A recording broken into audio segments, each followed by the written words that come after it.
இந்த பையன் அவங்க அப்பா கூட பணம் எடுக்க வந்திருக்கான். அவங்க அப்பாவும் பணம் எடுக்கலான்னு பாக்குறாரு. ஆனா அவரோட அக்கௌண்ட்ல போதுமான அளவு அமௌண்ட் இல்லன்னு வருது. இப்ப அந்த பையன் அந்த கார்டை வாங்கி அவன் பணம் எடுக்க ட்ரை பண்றான். அந்த மிஷின்ல ரேண்டமா சில பட்டன்ஸை பிரஸ் பண்றான். உடனே பணம் வந்துருது. அந்த பணத்தை அவங்க அப்பா கிட்ட கொடுக்க அவரும் குழப்பத்தோட வாங்கிட்டு கிளம்பிடுறாரு. ஆனா அந்த பையன் அவர் கூட போகாம அங்கிருந்து அந்த பட்டனை பிரஸ் பண்றான். அவரோட அக்கௌண்ட்ல அமௌண்ட் 10 மடங்கா இன்க்ரீஸ் ஆகுது. திரும்பவும் பிரஸ் பண்றான், மறுபடியும் இன்க்ரீஸ் ஆகுது. இவன் மறுபடியும் பிரஸ் பண்ண அவங்க அப்பா அக்கௌண்ட்ல அமௌண்ட் இன்க்ரீஸ் ஆயிட்டே இருக்கு. கடைசியில பார்த்தா $1.4 மில்லியன் அமௌண்ட் இருக்கு.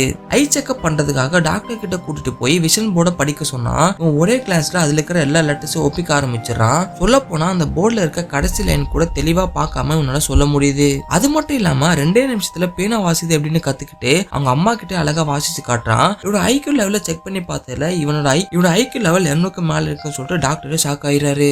இவனால எப்படி இதெல்லாம் பண்ண முடியுதுன்னு பார்த்தா முதல்ல இவன் ஒரு மனுஷனே கிடையாது. மிலிட்டரி உருவாக்கின ஹைலி இன்டெலிஜென்ட் ரோபோட். இவன் யாருக்கும் தெரியாம அங்கிருந்து தப்பிச்சு ஓடி வந்திருப்பான். அப்படி ஓடி வந்தோம்னா ஒரு கப்பிள் தத்தெடுத்து வளர்த்திருப்பாங்க.